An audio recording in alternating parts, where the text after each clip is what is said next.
Hello everyone, welcome back to our YouTube channel Gurmantra Shiksha Ka Granth. I am your educator Nidhi Dua and I warmly welcomes you at our YouTube channel Gurmantra. In the previous lecture we have started coordination compound, and in this lecture we are going to discuss the two most important topics of the chapter coordination compound. Number one is nomenclature and number two is the Werner theory. Okay, so let's begin our topic, IUPAC nomenclature of coordination compounds. The present system of nomenclature derived from the suggestions of Alfred Werner. Okay, the name of scientist is Alfred Werner and recommended by the Inorganic Nomenclature Committee of IUPAC. The main rules of naming of the complexes are, like simple salt, the positive part of the coordination compound is named first. What you have to do is, when you are doing nomenclature, you are naming any compound, any complex compound, you have to write the firstly you have to write the positive part of that particular coordination compound. Okay, this is the first rule. For example, in case of K4FeCN6, the naming of this complex starts with potassium, as potassium is the positive part for this compound. Okay, then after ligands of coordination sphere are to be named, and secondly you have to name the ligands. As you can see here in this example, the ligands are CN6. Okay, the ligands can be neutral, anionic or cationic. As you have seen in the previous lecture, we have classified ligands into three parts: monoatomic ligands into three parts, neutral ligands, positive cationic ligands or anionic ligands. The neutral ligands are named as the molecules, but the neutral ligands which are not named as the molecules are carbonyl, nitrosyl, etc.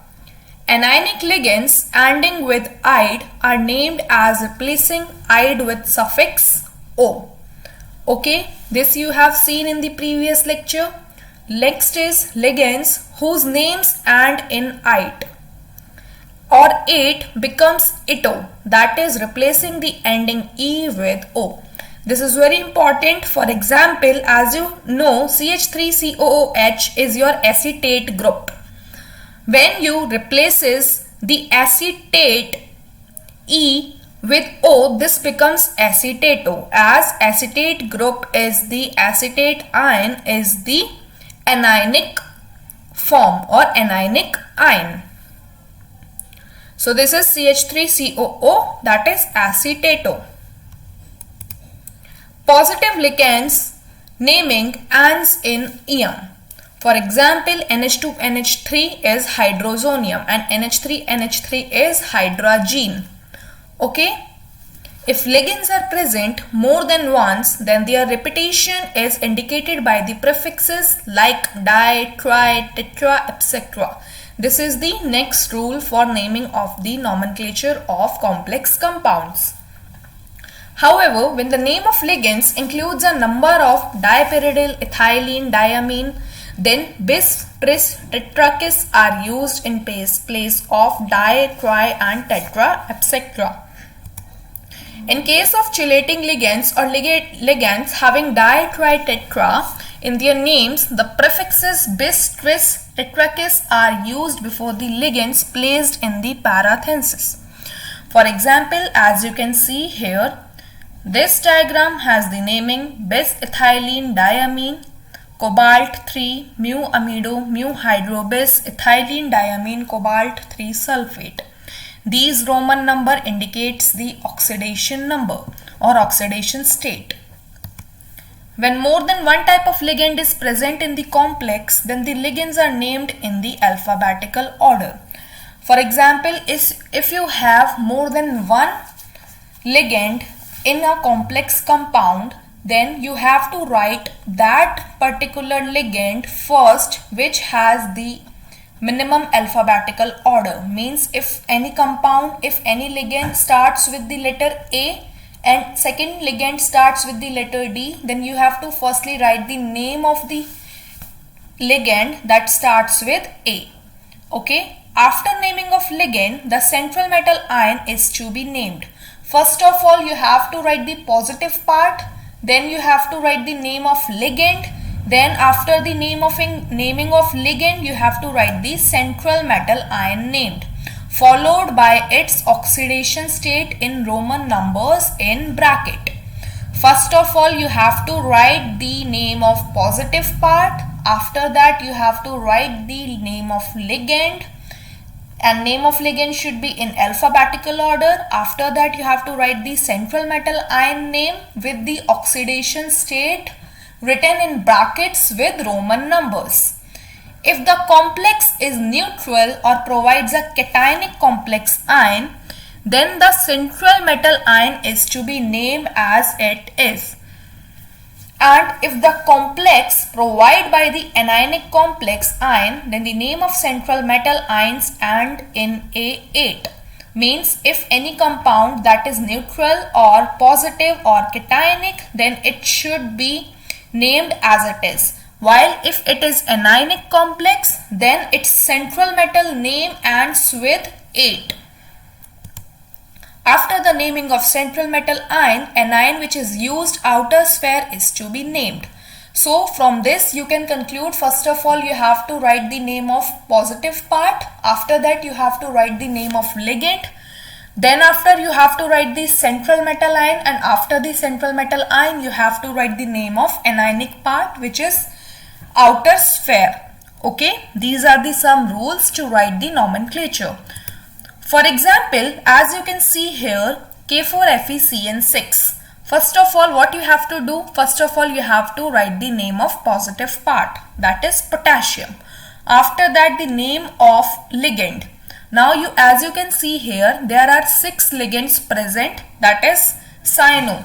But first of all, you have to write the numbers of that particular ligand. There are 6 CN group present in that complex, in this complex. That's why hexacyano, and this is your negative part.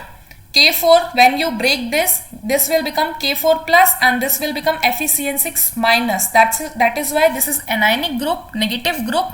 So the central metal ion names ends should be end up like 8. That's why we have written here ferrate. From this part you can conclude this. If the complex provided anionic complex, then the name of central metal ions end in 8. And this is also your negative part, anionic part. That's why it is written as ferrate and ferrate 2. Fe has the 2 oxidation state. Next example is K2PtCl6. K2 is your positive part and PtCl6 is your negative part. First of all, you have to write the name of positive part, that is potassium. After that, you have to write the ligands, number of ligands. So the number of ligands is 6. That's why you have written hexachloro. And this is your negative part, PtCl6. That's why platinate. And the oxidation state is 4. So potassium hexachloroplatinate 4. Next example is CONH3(6)Cl3. Now what you have to write? You have to write the name of, first of all you have to write the ligands, because in the bigger bracket this is your positive part and after that Cl3 is your negative part. So what you have to write? Hexaamine.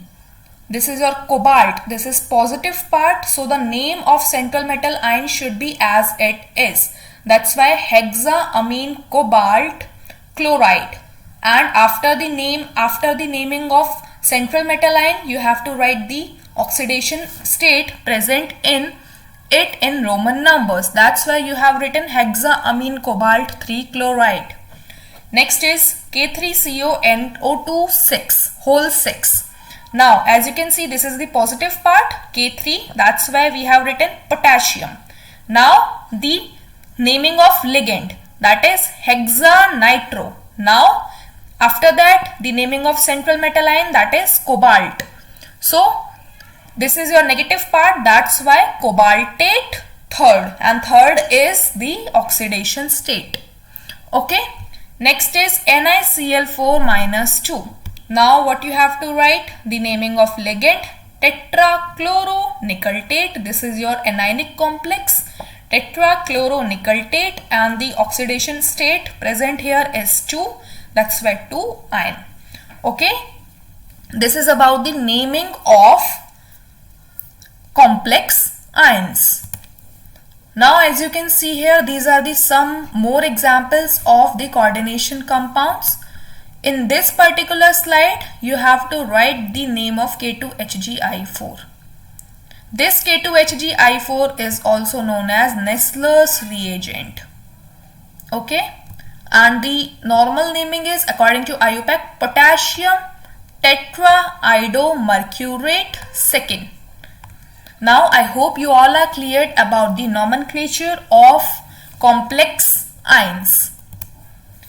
If a complex ion has two metal atoms, if the complex ion has two central metal atoms, then it is termed as polynuclear. The ligand which connects the two metal ions is called bridging ligand or bridge group. Okay, a prefix of Greek letter mu is repeated before the name of each different kinds of bridge group. As you can see here, this hydroxy group, OH group and NO2 acts as the bridging ligands. That's why after the bridging ligands you have to write a Greek letter that is mu. So now as you can see here, there are 8 molecules of H2O, here 4 molecules, here 4 molecules, that's why it is written octa aqua.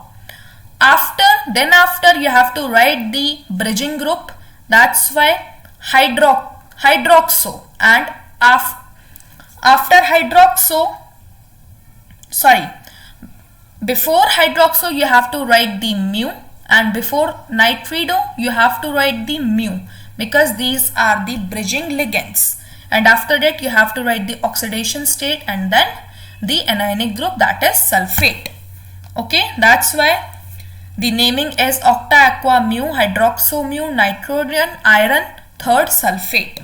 Okay, this is about the naming of complex ions.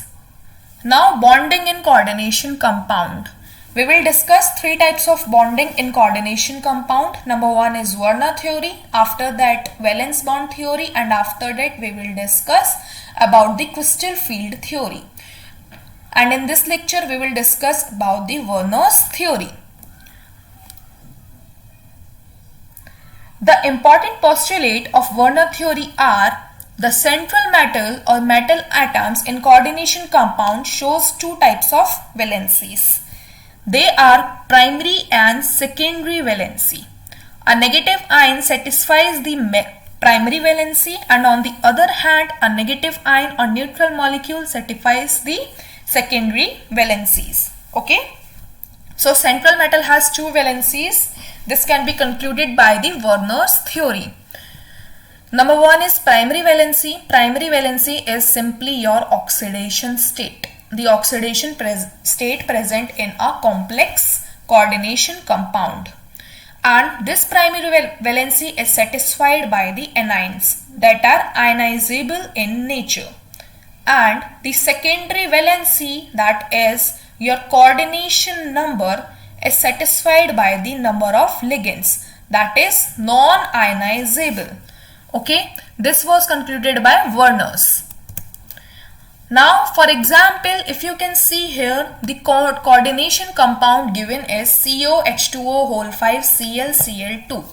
Now you have to write the primary valency and secondary valency in case of this complex compound.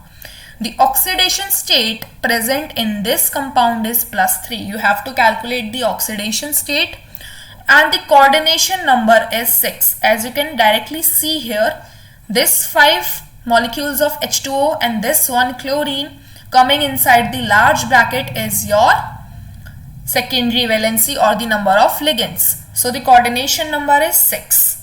So here secondary valency is 6, and as you can see here, secondary valency is satisfied by 5 H2O and 1 chlorine molecule, 1 chloride molecule. That's why the secondary valency is 6. And here in case of primary valency, the oxidation state is +3. And this is satisfied by the 3 chloride ions, as you can see here, 1 and 2. So this is the 3 primary valency.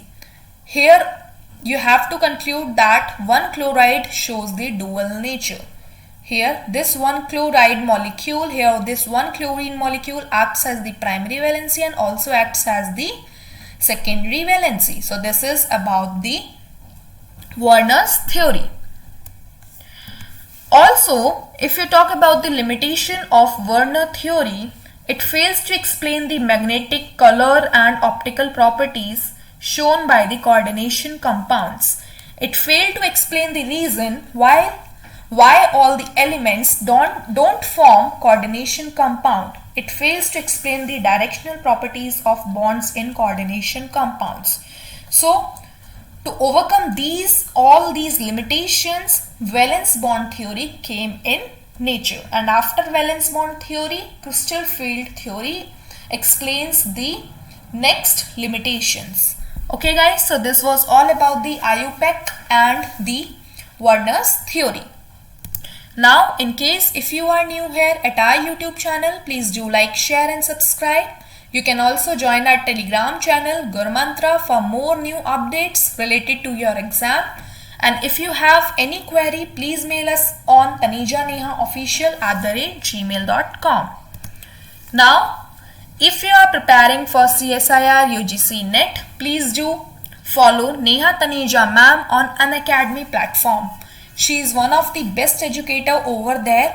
On Unacademy platform, you will get daily life classes, structural courses, live tests and quizzes, and with one subscription, you will get unlimited access.